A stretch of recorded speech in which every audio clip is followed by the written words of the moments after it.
Kom ons bid net saam. Here, dankie vir die evangelie, die goeie nuus van Jesus. Dankie Here vir die woord. Ek wil bid dat die woord in ons harte sal vaskopplek kry.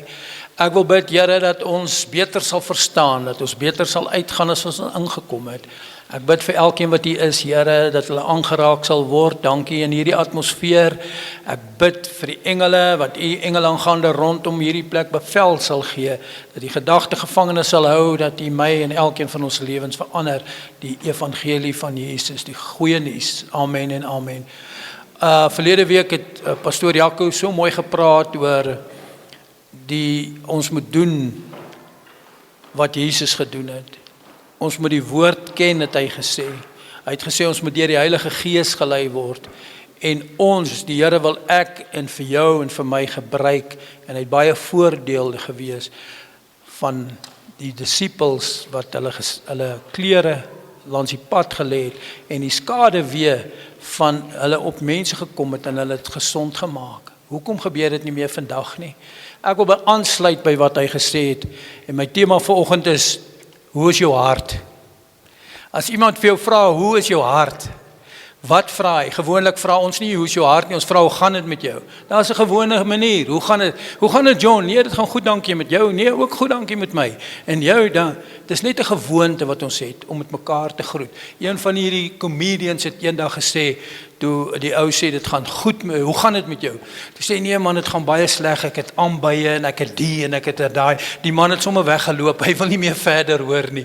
Ons wil nie hoor as iemand sê, want ons het 'n gewoonte gekry om te sê, nee, goed, dankie, goed met jou, nee, alles is reg. Maar baie keer kan jy in mense se oë sien, dit gaan glad nie goed met hulle nie. So vanoggend se woord is, hoe is jou hart? Emosioneel beteken dit, hoe voel jy regtig binne in jou? Vanoggend vra ek vir jou, kind van die Here, hoe voel jy regtig binne in jou? Hoe is jou hart? Hoe gaan dit met jou? Die geestelike sy is jou hart reg met die Here? Die Here vra vir jou vandag hier wat hier sit en vir my, is jou hart reg met die Here? Hoe is jou hart? Is jou hart reg met God? Gaan dit goed met jou? Is jou hart reg met God? Nou in Spreuke 4 vers 23 lees ons hierdie skrif. Waar jou hart, meer as alles wat bewaar moet word, want daaruit is die oorsprong van die lewe. Ons moet ons hart bewaar meer as alles, want dit is die oorsprong van die lewe.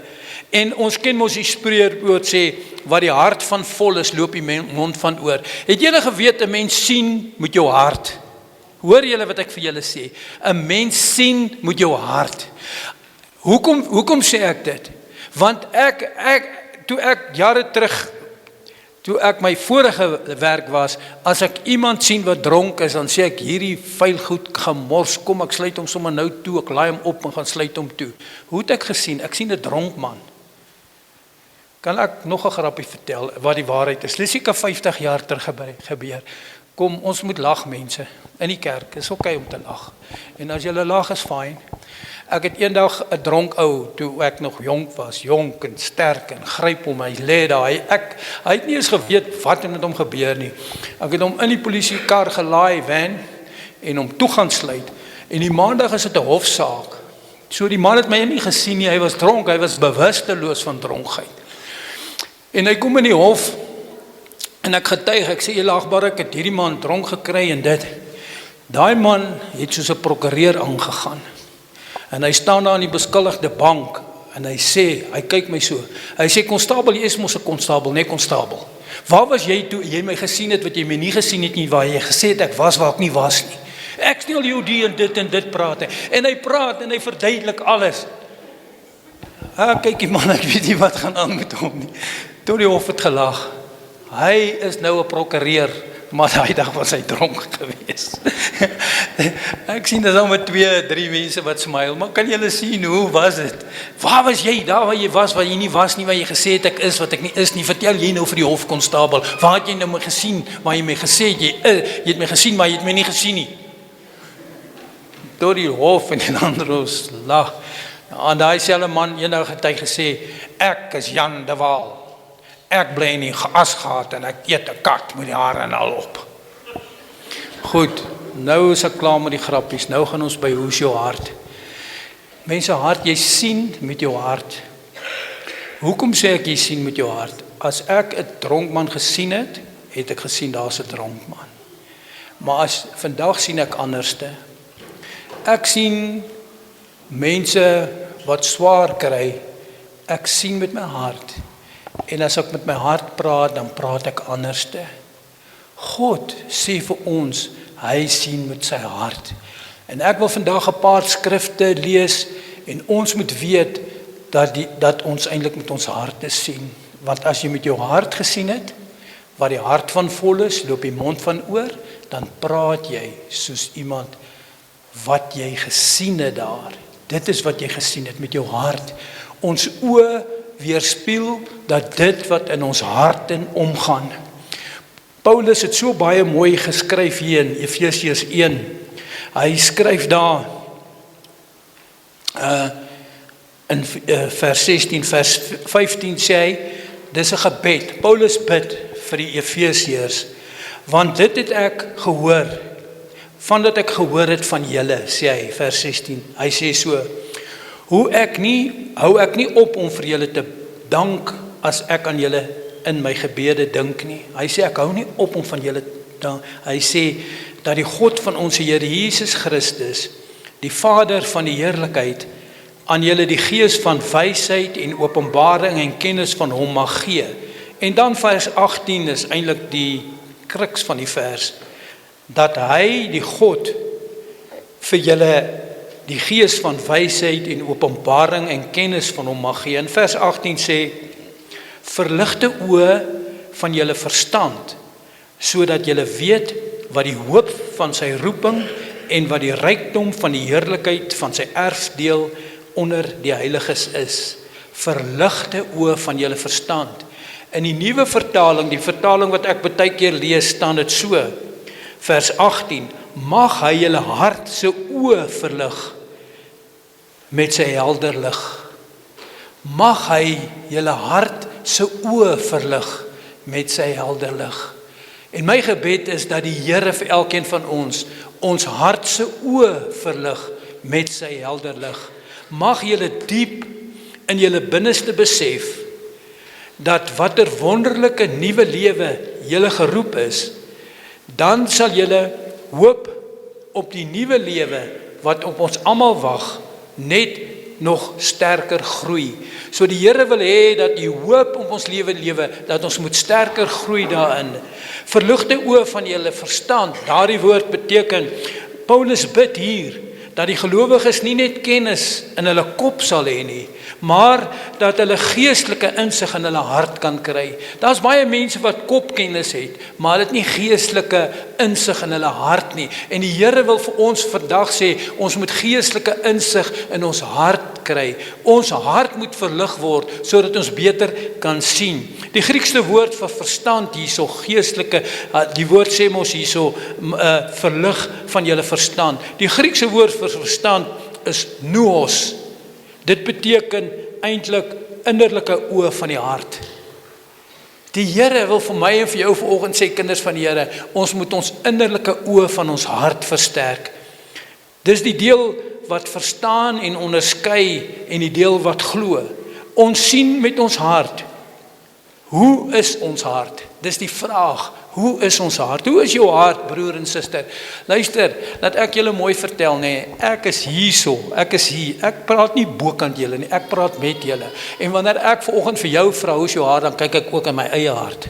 Die Here wil met ons praat vanoggend.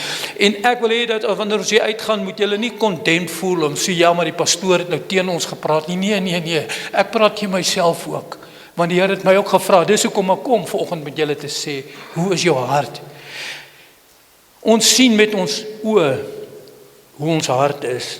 Dit beteken om geestelik insig te hê wat die Heilige Gees gegee is. Dit word om met die hart te sien wat God vir ons berei het. God wil hê ons moet ons hart sien wat God vir ons berei het. Ek wil 'n storie vertel, van 'n man, sy naam is Simon Wiesenthal. Ek het so rukkie terug die storie gelees en die storie het my hart diep getref en ek het wonder en ek dink nou nog daaroor. Simon Wiesenthal was 'n Jood gewees. Hy was 'n Jood. In die tyd van die Tweede Wêreldoorlog het die Duitsers mos die Jode uitgewis, meer as probeer uitwis. Meer as 4000 Jode, of nie 4000, die 4 miljoen Jode is vermoor.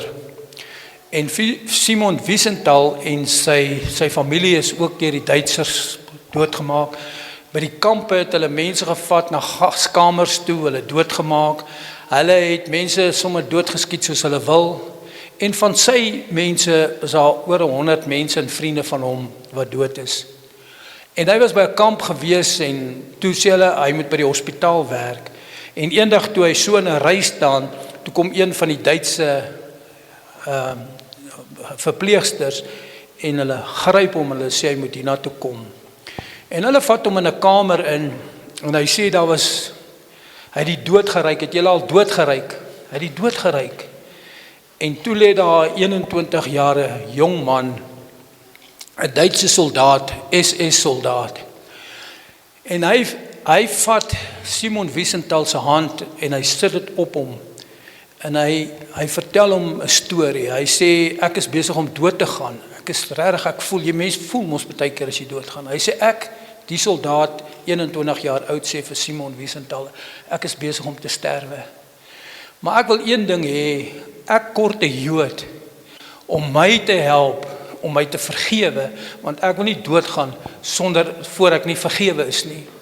En hy vertel hom die storie, hy sê ek is 'n SS-soldaat gewees. Eers het hy gesê ek het eintlik 'n kerk groot geword, maar ek het kerk afvallig geword en afvallig van God en ek wil nie nou sterwe nie.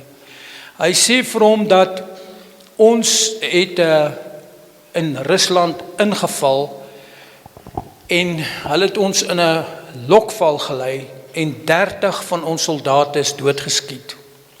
En toe die hoof, die bevelvoerder, baie kwaad geword. En hy het na 'n dorpie toe gegaan en al die mense, hulle is almal Jode, almal bymekaar gebring en hulle in een saal gesit en masjiengewere rondom gesit en gesê hulle moet al hierdie mense doodmaak.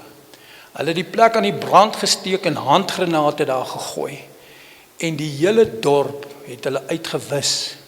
Hy sê hy onthou daar was 'n pa en sy vrou en 'n 4-jarige seentjie. Toe hulle uitkom, toe druk sy pa die oë van die kind toe, laat hy nie kan sien hoe gaan hy dood nie. Hulle het almal dood gegaan. Hy sê en die goed pla hom verskriklik en hy wil graag hê dat Simon Wiesenthal moet hom vergewe. Simon Wiesenthal het sy hand afgehaal en weggeloop. En hy gaan toe na die kamp toe en hulle sê vir hom, hulle vra vir hom wat het gebeur, hy vertel hulle die storie. Hulle sê vir hom toe, man, jy moes daai man sommer verwrig het, man, jy moes hom doodgemaak het, hoe kan hy nog so iets verwag? En die volgende dag, toe gaan hy weer, en toe hy in die lys staan, toe kry die verpleegster hom weer, en sy vat hom daarna toe. En toe hy daar kom, toe is die man reeds dood, en hulle vra hy moet goed vat na sy ouers toe. En Simon Wiesenthal het opgestaan en weggeloop. Hy het weggeloop van dit af. Nou, as julle dit wil lees, die boek se naam is The Sunflower. Wat is die sonneblom? Mos 'n sunflower. Julle kan gaan lees oor dit. En Simon Wiesenthal het dit sy werk gemaak om hierdie mense wat hulle so sleg behandel het, hof toe gevat het, en daar's baie mense wat hof toe gegaan het en al daai goeters. Nou wonder ek by myself, en ek hoop elkeen van julle wat hier is, wonder ook. En ek wonder en ek sê, Sinclair, wat sou jy gedoen het? Hier is 'n oop vraag. Ek wil nie vir julle sê wat julle gedoen het nie, wat sou julle, maar ek vra vir elkeen wat hier sit, kind van die Here, wat sou jy gedoen het as jy Simon Wiesenthal was? Hier gaan ek nie antwoord nie. Ons gaan dit los. Ek gaan nou 'n paar versies lees. In Matteus 5 staan daar geskrywe, dis die bergpredikasie, waar Jesus met sy disippels en met die ander mense gepraat het. En hy sê vir hulle die volgende, kom ons lees dit. Ek weet nie vir myself, Julle weet, Christendom is nie so maklik soos wat julle dink nie. Christendom is anders te wat ons dink. Simon Wiesenthal het weggeloop van die saak af. Dit nie te sê dat hy in die hemel toe gaan nie. Maar die Here praat met ons oor sy hart. Hy sê hoe sy hart. In Matteus 5 vers 43 lees ons. Jesus sê, julle het gehoor dat daar gesê is, jy moet jou naaste lief hê en jy moet jou vyand moet jy haat. Jesus se hart. Hy praat uit sy hart uit. En hy sê, maar ek sê vir julle, Jesus se hart praat hierso. Ek sê vir julle, julle moet julle vyande lief hê, seën die wat julle vervloek, en doen goed aan die wat vir julle haat, en bid vir die wat julle beledig en julle vervolg. Vergewe is maklik wanneer dit by jou familie kom, wanneer jou vrou jou kwaad gemaak het, of wat daar iets gebeur in jou lewe, en jou kinders stout was, en hulle sê, pa, vergewe my, dit is maklik om hulle te vergewe, nee. Maar wat gaan ons doen? Dis makliker eintlik om iemand te haat, dis makliker elke dag, ek het 'n kapasiteit om mense nie te haat nie, ek hou nie van die ou nie, ek hou nie van die ou nie, ons hoor dit mos elke dag, is makliker om te sê, ek hou nie van iemand nie, as om iemand te vergewe. Wat doen jy, kind van die Here, as jy iemand jou beledig? Wat doen jy as jy hoor hulle is kinders van jou? Wat doen jy as hulle sleg van jou praat, as hulle steel, as hulle inbreek by jou huis, as hulle mense vermoor, ek was op by hul tonele, waar verskriklike dinge gebeur het. Wat doen jy?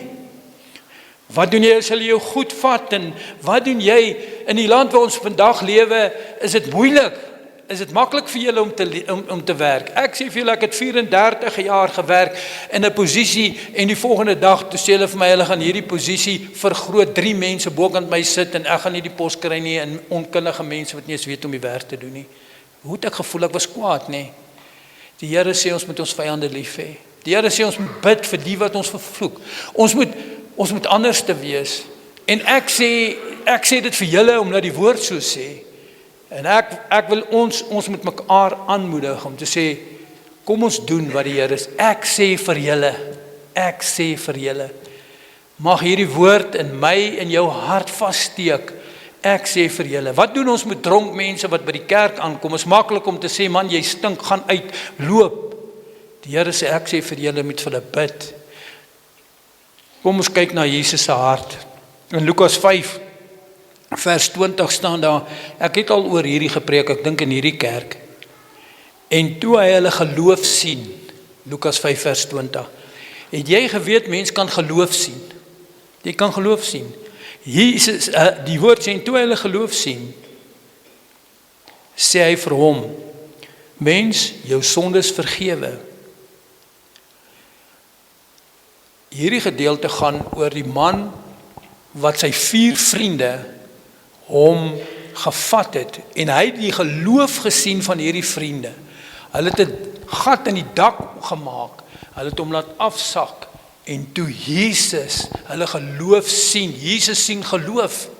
Wat sien ek? As ek in die polisie was, dan sê ek, bel die polisie man, hierdie mense is besig om die plek te beskadig, dis beskadiging van eiendom, hy mag hulle nie doen nie, kom kry die polisie, sluit hulle toe, waar kan hulle die dak breek? Hoe sien ons? Ek sien, hierdie mense, hoekom het hulle nie gewag tot die Here klaar is nie? Hoe is dit dan nou? Hoe sien ek? Hoe sien Jesus sien hulle geloof? En ek dink baie ander mense, wat dit was by Petrus, Simon Petrus se huis, ek het nie eens daaroor gepraat nog nie, maar ek het al eendag oor dit gepreek, oor die dakbrekers. Mense wat geloof het, om 'n man te laat afsak, en God sien, Jesus sien hulle geloof, en hy maak hulle gesond. Hoe sien ek en jy? En baie van ons, en ek is seker as mense wat ook gesê, maar wat doen hulle nou hierso? Ons is besig om met die kerk, hoe kan hulle sommer die dak en die en dit en dit en dit?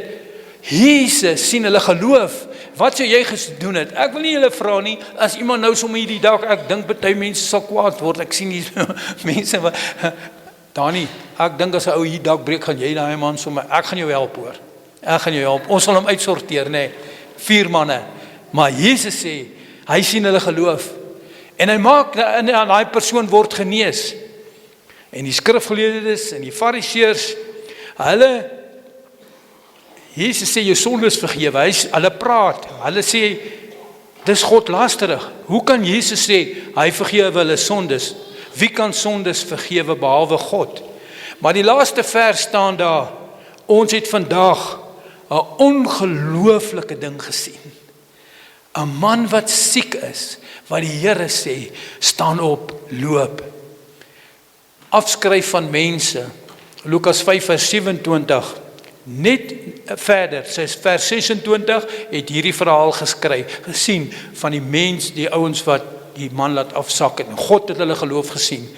Net verder, vers 27 sê, en na hierdie dinge, het hy uitgegaan, en 'n tollenaar, met die naam van Levi, by die tolhuis sien sit, en vir hom gesê, volg my, en hy het alles verlaat, en opgestaan, en hom gevolg. Na hierdie dinge, het hy uitgegaan, en 'n tollenaar, met die naam Levi gesien, volg my. Die tollenaars was die mees gehate mense. Die Jode, daar's 'n Joodse gebed wat gesê het, 'n tollenaar kan nie vergewe word nie. Die tollenaars was die mense wat mees gehaat was. Daar by die tolhuis het hulle die Romeinse soldate gehad, om te keer dat hulle die tollenaar, Levi, beskerm. Tollenaars het gekom en hulle het gedoen net wat hulle wil. Ek het laas gelees van die 153 visse wat gevang is. As hulle met daai visse kom, dan by die tolhuis kan sê, Levi, wow, stop, 153, nee, want ek moet 100 visse gaan na my toe, julle kry 53, en hulle kan niks doen nie. Die tollenaar was die mees skelmste mens op die aarde, en hulle was ook baie ryk gewees, ek gaan nog verder oor dit te praat. Maar Jesus sien iets anders. Hy sê vir die tollenaar, kom, volg my. En hy het alles gelos en hom gevolg. Weet julle, kinders van die Here, vir die wat julle nie weet nie, dat Matteus, Levi is die skrywer van Matteus. So as julle weer Matteus lees, moet julle onthou dat hierdie tollenaar, hierdie skelm man wat almal gehaat word die Jode, het Jesus gesê volg my, en hy het Matteus geskryf. As julle weer Matteus lees, moet julle weet Levi het die 28 verse van Matteus geskryf, alles geskryf daar, Levi. Jesus het nie gegaan na die kerk toe nie, hy het nie hier gekom en sê waar is die pastoor nie, ek soek hom, laat hy agter my aankom, want hy moet Matteus skryf. Kinders van die Here, ek wil hê julle moet mooi luister wat ek hiervan praat. Jesus het na die tolhuis toe gegaan. Hy het mense daar gaan soek. Jesus soek mense wat afgeskryf is. As jy vandag voel dat jy's afgeskryf, wil ek vir jou sê, die Here wil jou gebruik. Hy wil elkeen gebruik. Het Matteus ooit gedink dat hy Levi, dat hy die boek van Matteus skryf? Hy sal dit nooit gedink het nie.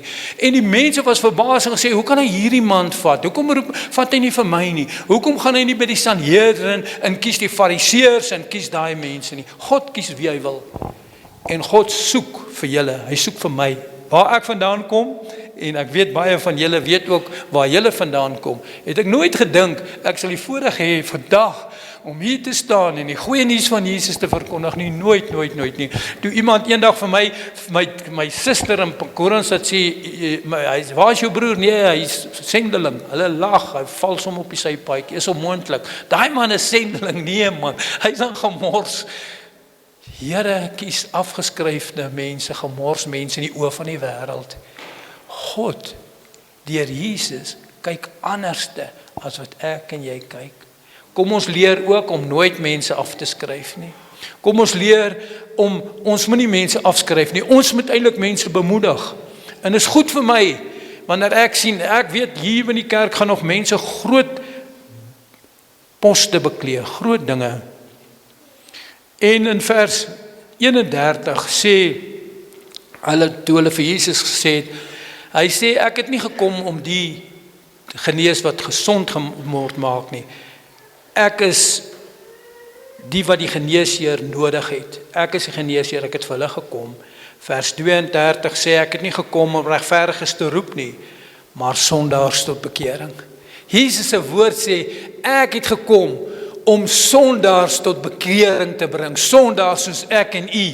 Dis hoekom Jesus gekom het. Kan ons sê amen daarop? Kan ons sê dankie vir die Here? Dankie Here dat U gekom het om 'n sondaar soos ek tot bekering te bring en 'n sondaar soos U en my en die sondaars wat ons sien in die strate. Jesus het gekom om hulle tot bekering kom en dis hoekom die kerk hier sê amen en amen. Lukas 19. Saggeus, ons het gelees mos van Saggeus. Saggeus was nog erger as Matteus. Saggeus was die hoof van die tollenaars. Hy was baie ryk. So as Matteus ryk was, was Saggeus nog meer ryk. Hy was een van die rykste mense. En toe hy hoor Jesus kom verby, toe klim hy in 'n boom in. En Jesus het daar verby geloop. Vers 51 sê, toe Jesus by die plek kom, Jesus het geloop en toe hy by die plek kom, daar waar Matteus Saggeus in die boom klim, die rykste tollenaar, die baas van die tollenaars. Toe hy kyk op en hy sien hom en hy sê vir hom, Saggeus, maak gou klim af, want ek moet vandag in jou huis bly. Die hoof van die tollenaars. Jesus se hart, hy sien hom en hy sê kom klim af, ek moet vandag by jou kom bly. En toe Jesus sien mense in bome en hy roep hulle. Mense wat in bome wegkruip, roep Jesus. En die Here wil hê ons moet ook mense die helfte en hy sê toe, ek gaan die helfte van my goed aan die armes gee, en as ek iemand afgepers is, gaan ek 4 keer meer aan hom teruggee. Slegte mense sien Jesus raak. In Lukas 7 wil ek verder lees. Jesus het by 'n Fariseer gesit en eet. Kom ek lees dit. Daarop draai hy om na die vrou en sê vir Simon, wat het gebeur? Die Fariseer het Jesus geroep en gesê kom eet aan my huis.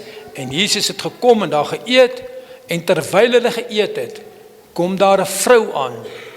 En die wette van die Joodse wette het gesê dat die vrouens moes bedek gewees het. Dis net weduwees en slegte vrouens, hierdie vroue van die straat, wat nie bedekking gehad het nie. Sy het ingekom, onbedek, en almal het geweet dat sy eintlik 'n prostituut is. En sy het gekom en sy het Jesus se voete gewas en met die trane hare afgevee. En Simon het gekyk en hy het vir homself gesê, julle moet dit bietjie gaan lees as julle kan sien. Simon sê, en Jesus draai hy om na die vrou, nadat sy gedoen het, en Jesus sê vir Simon, Jesus draai na die vrou, en hy sê vir Simon, die Fariseer wat hom genooi het, hy sê, sien jy hierdie vrou?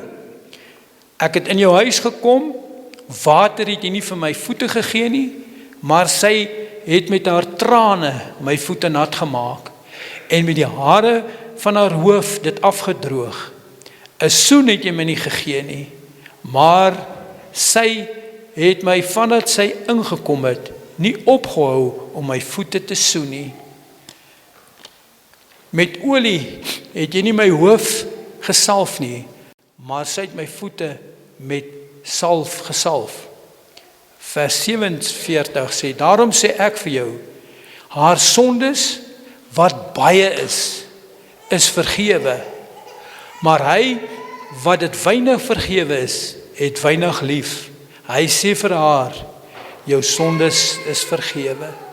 Jesus sien hierdie vrou, slegte vrou, wat huil in sy teenwoordigheid, en hy sê, jou sondes is vir jou vergewe. Jesus het haar raak gesien. Jesus het haar omstandighede gedoen. Sy het nie omgegee wat sy is nie. Julle weet mos, party van hierdie vrouens, as hier miskien so 'n vrou inkom, wat gaan julle doen? Ek dink baie keer as jy by 'n groot kerk is, sal mense sê, "O, kom sy my nou uitwys hierso. Wat maak sy hier? Wat maak sy? Hoekom is sy hierso?" Maar Jesus sê vir haar, jou sonde is vergewe. 'n Vrou, sonde is vergewe. Met haar los hare En hy sê vir die vrou, jou geloof het jou gered, gaan in vrede. Haar geloof het gemaak dat sy gedoen het wat sy gedoen het. En hy het gesê, gaan in vrede. Simon was maar nog net soos wat hy was, maar die vrou wat daar ingekom het, sy geloof het haar gered, en hy sê, gaan in vrede. Lukas 7 vers 13. En toe die Here haar sien, ek gaan nou vertel wat het daar gebeur, dit is die weduwee van Naam, en toe die Here haar sien, het haar innig jammer vir haar gevoel, en vir haar gesê, moenie ween nie, en hy het nader gegaan, en die baar aangeraak, waarop daarop staan, die draers stil. Hy die weduwee se seun het gesterwe, en hulle het in die lijkstoet geloop, en Jesus het vir haar innig jammer gekry, en hy het nader gegaan, en hy het die baar aangeraak, en daarop staan die draer stil, en hy sê, jongman, ek sê vir jou, staan op. Jesus het hierdie vrou wat sy kind dood is, jammer gekry, en hy het die lijkstoet gestop, en hy sê vir die jongman staan op. Jesus het sy hand ingesteek in die doderyk uit, en hy het daai jongman wat dood is opgetel, en hy het gesê, jongman staan op. Jesus doen dit nog vandag, waar hy sy hand in die doderyk insteek, en mense optel wat dood is, want hy het die vrou jammer gekry, hy was jammer vir haar. En ek gaan nou oor die woord jammer praat, net 'n paar woordjies daaroor praat. Hy sê vir haar, en die dooie het reg opgestaan, en het begin praat. Toe Jesus sien, die sy hart, hierdie vrou, het haar jammer gekry, die jongman het opgestaan, en hy het begin praat. En Jesus het hom aan sy moeder teruggegee. Innig jammer, kind van die Here, beteken hierdie woord is salig niet so maai. Dit beteken sy binne is dit geruk. Het jy al jammer gekry vir iemand dat jou binneste ruk? Het jy al regtig jammer gekry vir iemand wat swaar kry, wat dit nie so goed met hom gaan nie, het jou binneste al geruk? Jesus het dit gedoen. En ek is amper klaar, ek wil die laaste gedeelte oor praat, in Lukas 15 vers 20. En hy het opgestaan, en na sy vader gegaan, en toe hy nog ver was, het sy vader hom gesien, en hom innig jammer gevoel, splag niet so maai, en sy binne het geruk, en hy het gehardloop, en hom omhels, en hom hartlik gesoen. Hierdie verhaal is die verhaal wat in die Bybel staan, as die verlore seun.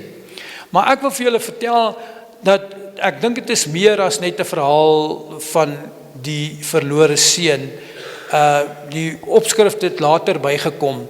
Hierdie seun het as 'n kind na sy vader toe gaan daai tyd en sê ek soek my erfporsie, dan verklaar hy hom eintlik dood. Hy sê ek wil niks meer met jou verder uit te waai nie, is jy vir my lekker hier nie, ek wil my goed vat, ek wil waai.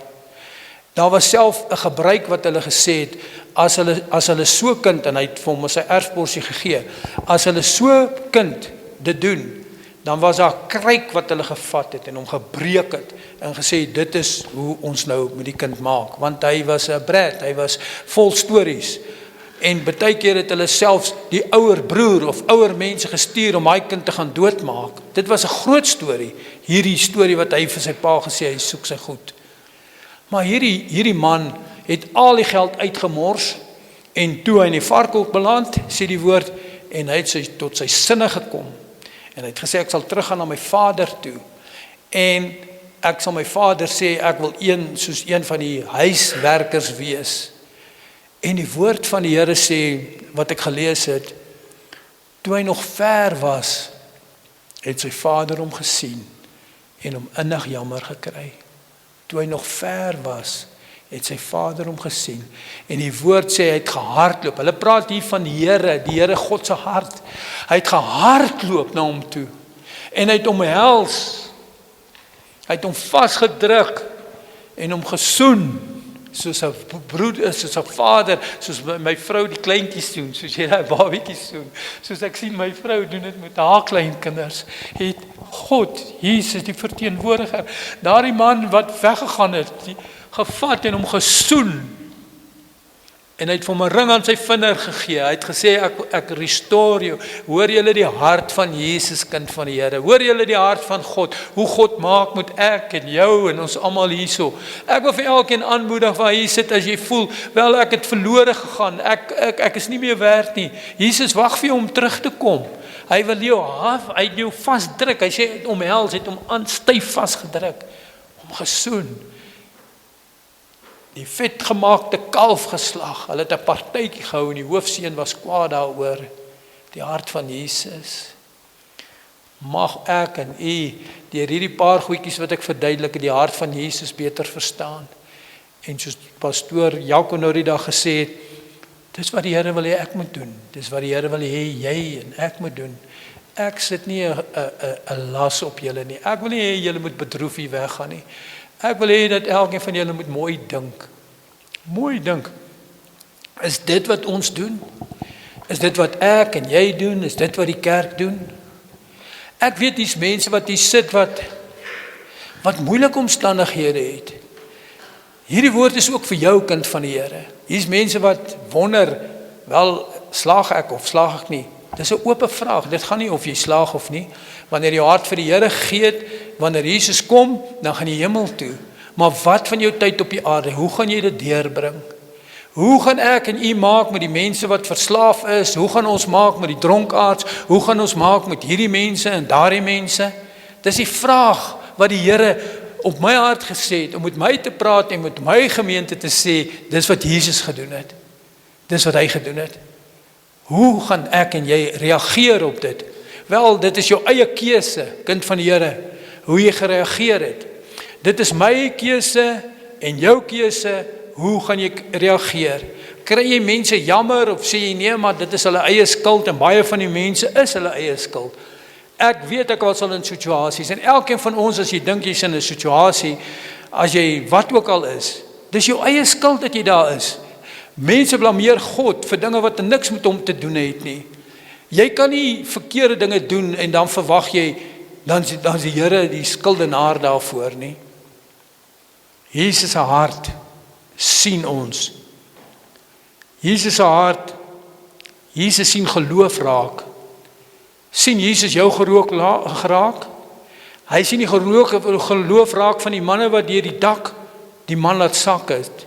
En hy genees hom. Hy roep vir Levi, die tollenaar, die mees gehate mens op die tyd van daai tyd. En hy roep vir hom. En Levi skryf Matteus, Saggeus, die rykste ou wat in die boom wegkruip. Jesus sê, vandag gaan ek by jou huis kom, ek gaan by jou eet en het sy hele lewe gemaak, verander. Jesus maak 'n weduwee van naam se kind lewendig. Jesus aanvaar die kind wat weggeloop het. Kom ons vra Jesus om ook ons harte se oë te open. Kom ons vra Jesus vandag om ook ons harte se oë te open. Jason, het jy daai liedjie wat ek jou gevra het om te speel? Ek wil hê dat ons moet staan en hierdie liedjie sing. Hierdie liedjie in Efesiërs 1 vers 16. Daar's 'n liedjie geskryf daaroor. Open the eyes of my heart, Lord. Kom ons vra die Here, elkeen van u ernstig vir God, om die oë van ons harte oop te maak. Kom ons doen dit. Kom ons staan en ons sing saam tot eer van die Here hierdie liedjie. Dankie. Kom ons staan.